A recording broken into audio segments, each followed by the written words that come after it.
My name is Ethan Morse. I gave 30 years to that company. 30, exact. Not because I had to, but because I believed in the work. I believed in showing up early, staying late, and doing things right, even when no one was watching. I believed in loyalty, in dignity, in earning your place. That Monday morning didn't feel like a turning point. It felt like every other Monday. I ironed my shirt the same way I had for decades, poured my usual cup of black coffee, kissed my wife on the cheek as she read the paper, told her I'd be home early. If I had known what was coming, I might have taken a moment, but I didn't. I just grabbed my keys and went in like I always did. The drive to work was routine. Same streets, same traffic lights, same old song on the radio. I parked in my usual spot, third from the front, beside the loading dock. Dave from maintenance gave me the usual nod. I held the door for Carla from accounting. Everything felt familiar. But something was off. Something subtle. People said good morning, but their eyes darted. A few smiled too quickly. Some didn't say anything at all. And then I noticed my ID badge didn't open the main office door. I had to be buzzed in. That had never happened before. I brushed it off. Maybe IT was messing with the access system again. I headed down the hallway toward my office. I was already reaching for the handle when I stopped short. My nameplate, Ethan Morris, Senior Operations Lead, was gone. And someone else was sitting at my desk. He looked like he'd walked out of a corporate recruiting brochure. Mid-30s, maybe younger. Hair slicked back, crisp white shirt, expensive watch. He was typing on a laptop like he'd been there for weeks. His jacket hung neatly on the chair I used to sit in. He didn't look up. He didn't acknowledge me. And in that moment, I didn't exist. "Ethan?" A voice came from behind me. I turned to see Linda, HR director, holding a clipboard, not meeting my eyes. "Mr. Jensen would like to see you in his office." I followed her, silent. I wasn't angry. Not yet. I was confused, and more than that, I was cold. Something about the whole thing felt rehearsed, like I was the last one in on a joke. Mr. Jensen didn't stand when I entered. He gestured to the chair across from his desk and slid a manila envelope toward me. His expression was blank, almost smug. "Ethan, we've decided to restructure the department. With shifting priorities and budget constraints, we're moving in a new direction." I opened the envelope. There was a single page. Termination effective immediately. No severance, no benefits payout, no transition assistance. Just one line thanking me for years of service. "You can pack your things today. We'll have someone escort you out." I sat there, absorbing it. After 30 years, I was being removed like a piece of outdated equipment. No warning, no conversation, just a signature and a stranger sitting at my desk. I looked Jensen in the eyes. He didn't flinch. I didn't argue. I didn't beg. I stood, nodded once, and left the room. When I returned to what used to be my office, the new guy was still there, talking on his Bluetooth headset, laughing about lunch plans. He barely noticed as I gathered the few personal items that hadn't already been boxed. My mug, a photo of my wife and daughter, a small plaque that read, "Excellence is not an act, but a habit." I left the building without saying goodbye. No one stopped me. No one dared to. The box in my hands felt heavier than it should have. Not because of the contents. A few framed photos, a pen I liked, my old company badge, but because of what it represented. 30 years of commitment reduced to cardboard and silence. I walked through the open-plan floor I used to supervise. Some people glanced up, then looked away. A few gave me those tight, awkward smiles, the kind people give at funerals when they don't know what to say. Nobody stopped me. But I noticed him again. The kid, mid-30s, stylish, confident, leaning back in my old chair, talking on speakerphone like he owned the place. "Yeah, they just cleared it out this morning," he said, laughing. "Not a bad view. Better than my last gig for sure." I stood still for a second, watching from across the room. No shame, no discomfort. He wasn't sitting in that chair temporarily. He had moved in. My name had already been wiped off the door. His coffee mug sat where mine used to be. His jacket was draped over the chair like he'd worked there for years. No introductions, no respect. Just replacement. And from the way people moved around him, nodding, smiling, pretending nothing had changed, it was clear. This wasn't sudden for them. They all knew. HR, management, maybe even a few of the ones who used to shake my hand every morning. He was cheaper, sure. Probably came with a flashy resume and a promise to innovate. But more than that, he was controllable. Young enough to follow orders. Slick enough to make it look good. I passed by the conference room on my way out. Through the glass, I saw a printed org chart on the whiteboard, and his name already listed under Operations Lead. They didn't waste a second. Downstairs, Linda met me again near the exit. She offered a half-hearted smile, then lowered her voice like we were part of some secret. "I just want you to know, Ethan," she said. "This wasn't personal. Jensen had orders from corporate. They're pushing for a new image." A new image. That stung more than I expected.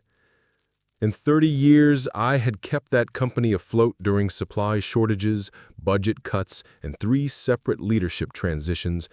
I'd trained people who now outranked me. I'd stepped in when executives panicked, and I'd done it all without ever asking for a spotlight. But now I was being erased, not because I failed, but because I didn't fit the image anymore. "Take care," Linda added, stepping back. She didn't meet my eyes. I walked to my car slowly, not because I was tired, but because I was thinking, calculating. Every memory, every pattern, every conversation came back with startling clarity. I had seen this coming, just not so soon. Over the past 5 years, I'd noticed the shifts.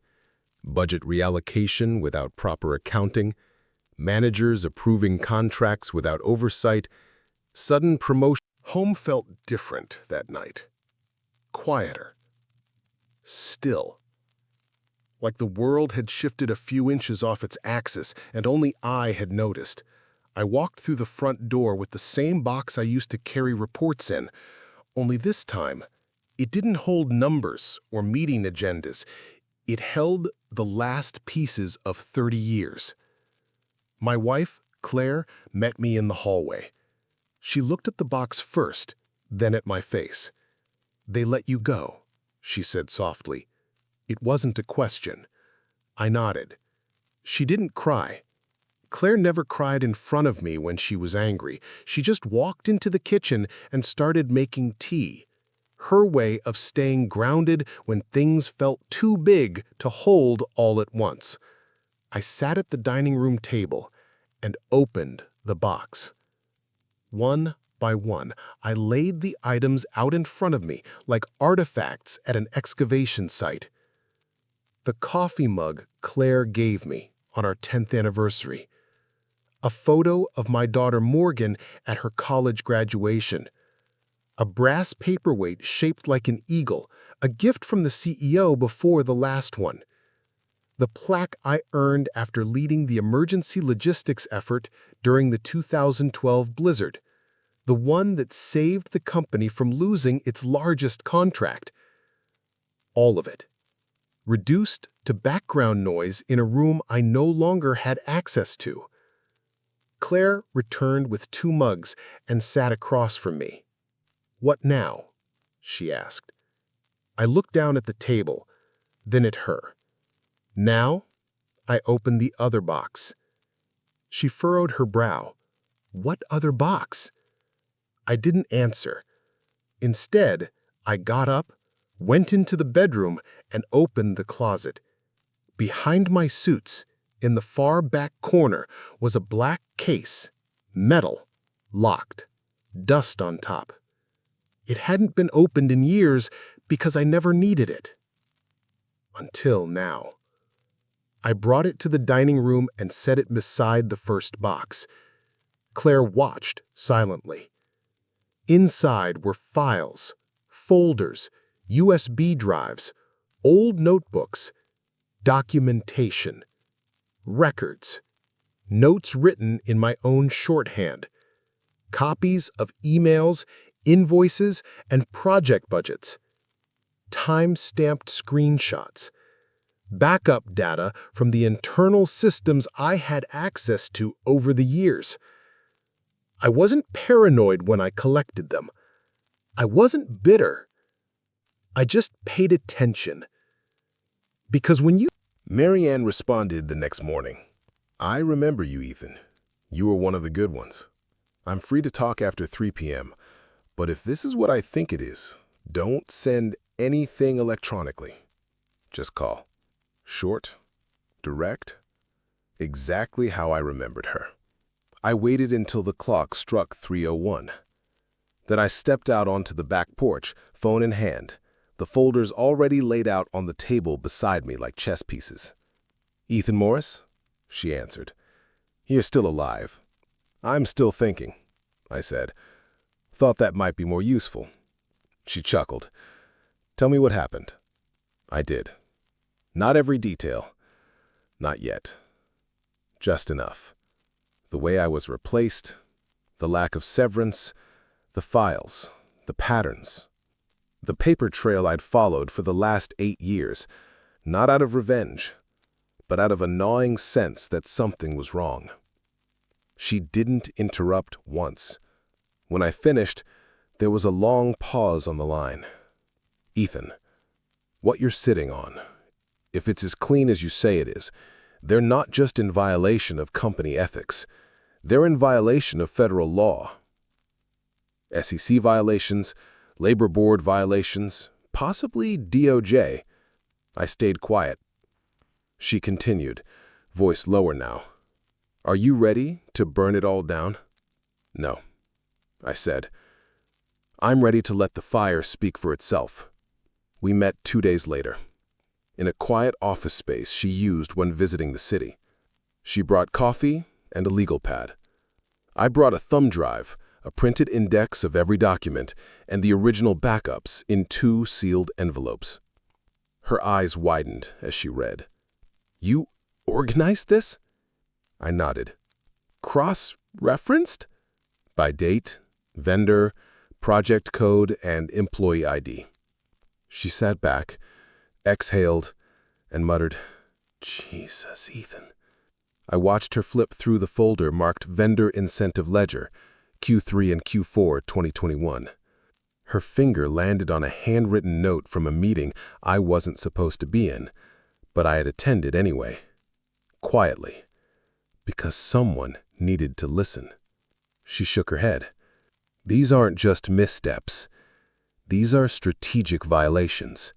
Falsified timelines, doctored compliance reports, undocumented financial bonuses. She looked up. Do you know what this could trigger? An audit. A very public one. Marianne tapped her pen on the folder. You're not just reporting fraud. You're about to expose a culture of silence. You understand that? I understand that the new guy sitting in my chair got there through a lie. And I'm not going to yell about it online or make a fuss at the gate. I'm just handing you the truth. She studied me for a moment. You don't want credit, do you? No. I just want them to know I was paying attention. That night, she began the process. Quietly. Legally. Strategically. A formal anonymous complaint was submitted to the SEC. another to the Department of Labor. A third, more technical, was routed through a back channel she had maintained from her years inside the compliance world. Not a word of it traced back to me. Within 72 hours, a preliminary case file was opened. Within 1 week, internal audit flags began appearing inside the company's private systems. They wouldn't know why yet, but they'd feel it.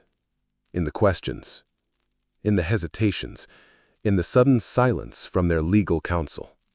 I wasn't going to destroy the company. I was going to let the fire speak for itself. Because the thing about people like Jensen is this. They think the old man in the corner office doesn't notice. They think loyalty makes you blind. What they never understand is that real loyalty sharpens your vision. It makes you watch, even when no one else is. And I had watched. For years. Now, they would have to answer. It started with a whisper, a quiet email chain between departments, an unscheduled audit meeting on a Thursday morning, a few hushed conversations behind closed doors that weren't on anyone's calendar. Then came the flags.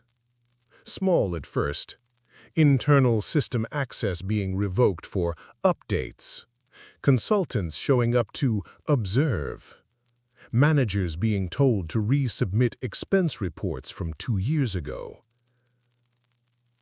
And then it broke. On a quiet Tuesday afternoon, an article appeared on a regional finance blog. Nothing flashy, just a headline. Internal audit underway at Renovan Logistics. Possible federal violations tied to vendor bonuses. No names, no quotes, just enough. Enough for shareholders to start asking questions. Enough for the executive assistants to start checking their email history. Enough for Jensen to feel it in his gut. Claire was in the garden when I read the headline. I brought her the tablet. She glanced at the screen, then looked at me. "This you?" I shrugged. Just the truth doing what it does. Inside the company, the mood turned. People who once smiled at the young replacement began to keep their distance. Jensen started holding daily briefings with legal, his voice sharper, movements more erratic. Employees noticed when a senior VP stopped showing up. No announcement, no farewell email, just gone. Then came the second article. This time from a larger outlet. SEC reviewing practices at Renovan Logistics after whistleblower submission. Insider payouts, unreported gifts, and delayed safety audits under scrutiny. Now it was public. The company issued a carefully worded statement. "We are aware of the inquiry and are cooperating fully. At this time, we believe all protocols were followed appropriately." I almost laughed. Claire didn't. She said, "They're scared. You can see it in the way they're wording things." The calls started next. First from former coworkers, the good ones. Quiet people who had seen the rot but hadn't known what to do with it. They thanked me without saying my name. I could hear it in their voices. Then came Marianne's update. "They're scrambling," she said. "They've already fired 3 people from finance, trying to contain it. But the regulators aren't buying it. They're going for the top." "And Jensen?" I asked. "He's next. They're already pulling email records." Meanwhile, I kept my distance. I didn't show up anywhere. Didn't post a thing online. Didn't take interviews. didn't feed the fire. I simply watched. Watched as the board called emergency meetings.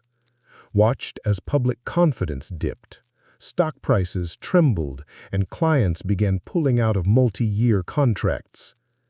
And through it all, the new kid, the one who had taken my seat, sat silently in a place he never understood. I imagined him opening his inbox each morning, wondering what the— It didn't happen all at once. It never does. Corporate collapses are like old bridges. They groan before they give, and then, suddenly, the whole thing's underwater. The morning after Jensen's shaky press conference, news broke that 3 members of the board had resigned. No explanations, no statements, just vanished, likely advised to step down before subpoenas could arrive. By Friday, a 4th article appeared. This one detailed discrepancies in pension fund management. Discrepancies. That word they use when the truth is too ugly to print directly. But I knew exactly what it meant.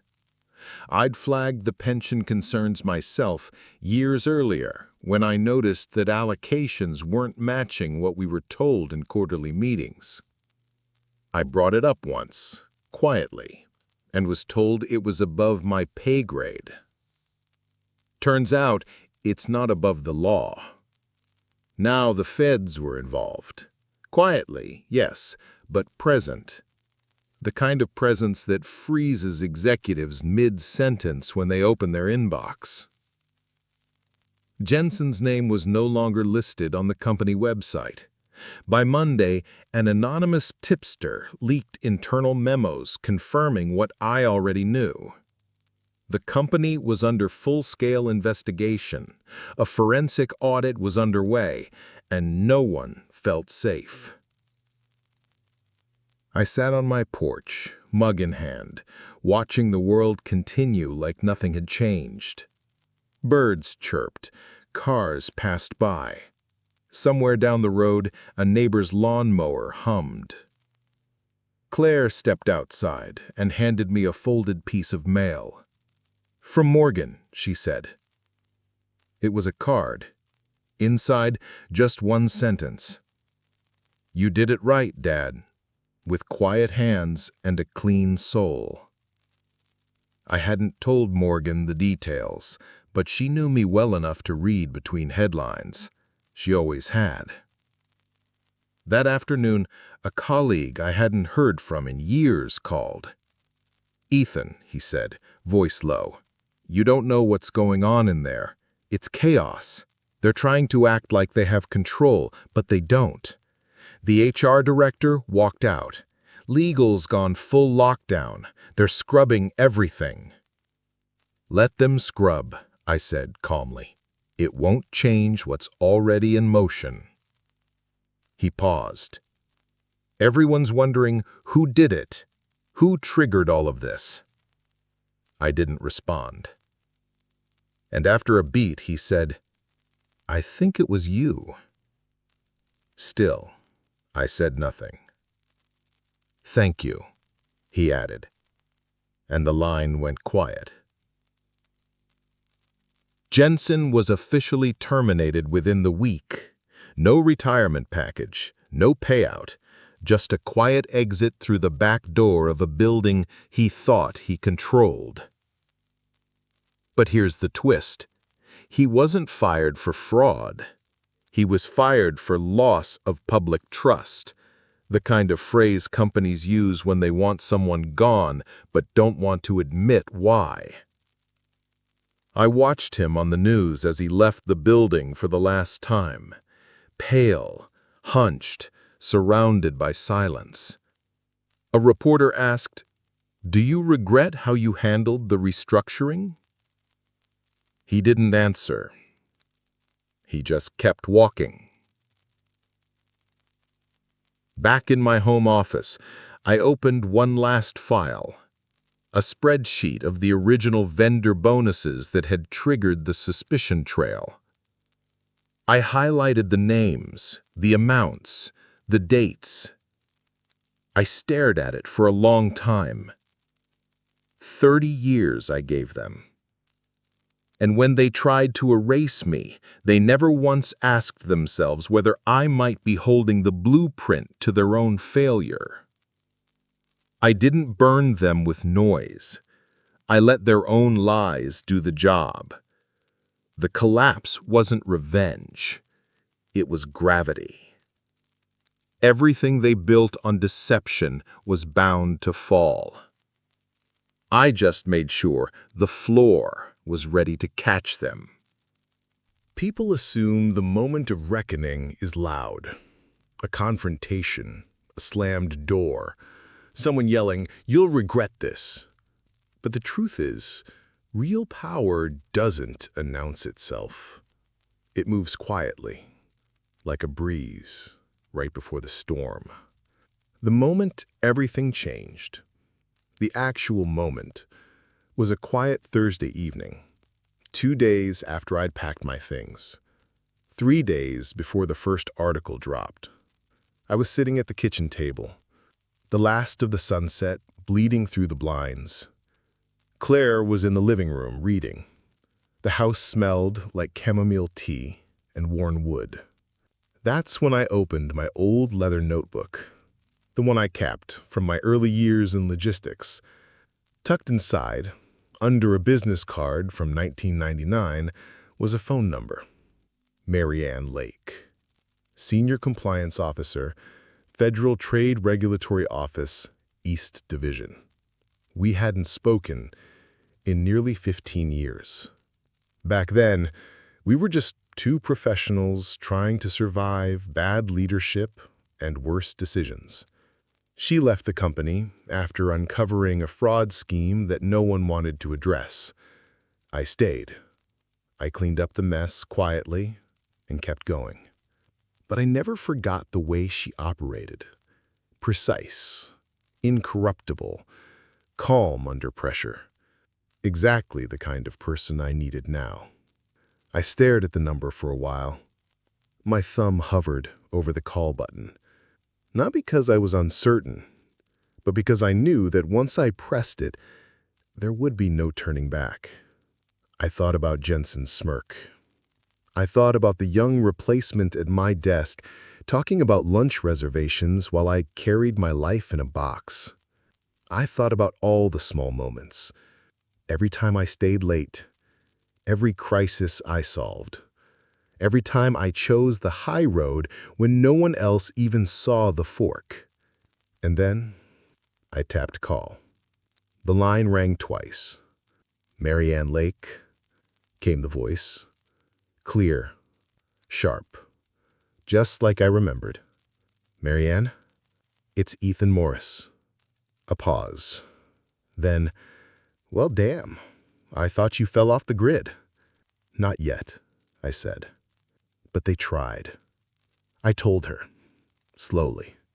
No dramatics, just facts.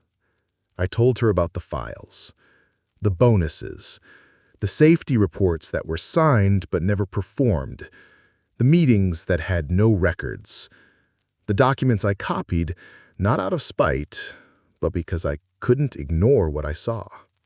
She listened without a single interruption. When I finished, there was a long breath on the line.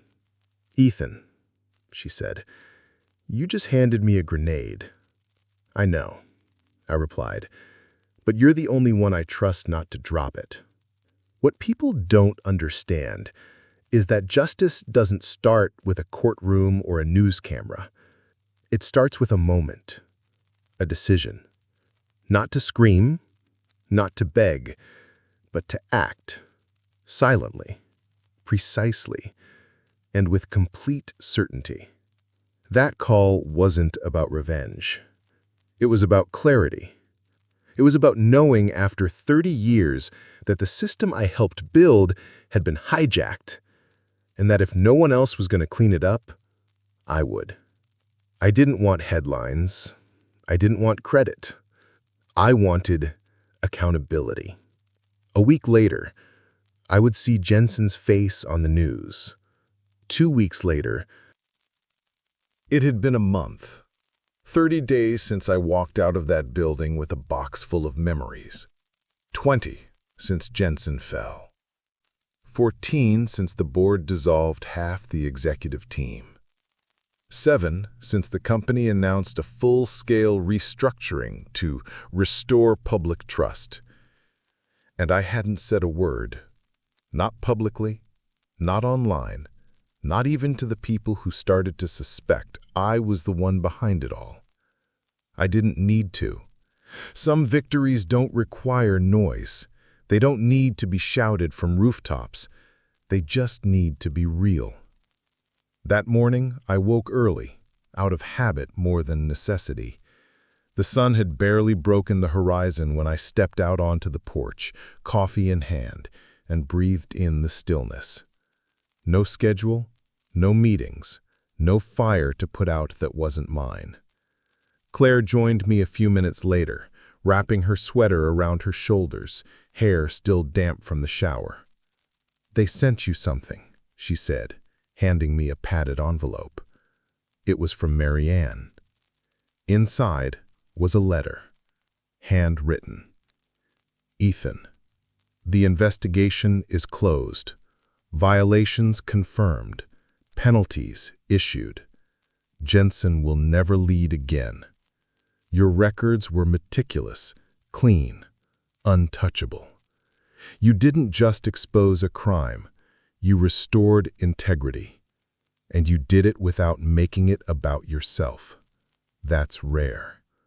I hope you sleep well. You earned that peace. M." I folded the letter slowly, carefully, and slid it back into the envelope. Then I sat with it on my lap and stared at the trees swaying in the wind.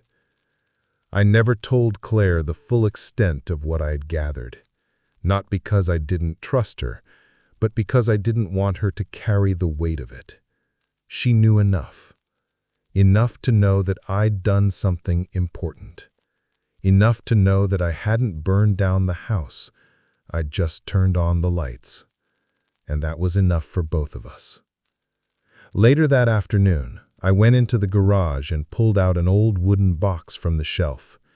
Inside was my father's hammer, the one he used to build our first kitchen table.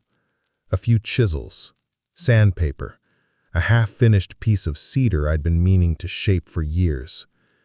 I spent hours at the bench, hands steady, mind quiet, not thinking about what had happened, not wondering if I should have done more. Just carving, smoothing edges, letting the grain guide me. Because when the noise fades, when the smoke clears, all that's left is what you built and what you refuse to let others take from you. That evening, Morgan called. She was in Seattle now, working long hours and raising 2 kids of her own. "Dad, I saw the company's statement. The part about the anonymous whistleblower, was that you?" I paused, then smiled. "What do you think?" She laughed softly. "I think whoever it was knew exactly what they were doing." "I think so too." "I'm proud of you," she said, "not for what you exposed, but for how you did it. That meant more to me than any retirement watch or bonus check ever could. The world never found out it was me, and that was the point. Because true revenge isn't about headlines or applause. It's about walking away with your head high, your hands clean, and your peace intact, while the ones who wronged you are left to face a mirror they can't escape. I never raised my voice. I never slammed a door. I just paid attention and waited. And when the time came, I told the truth, and the truth did the rest.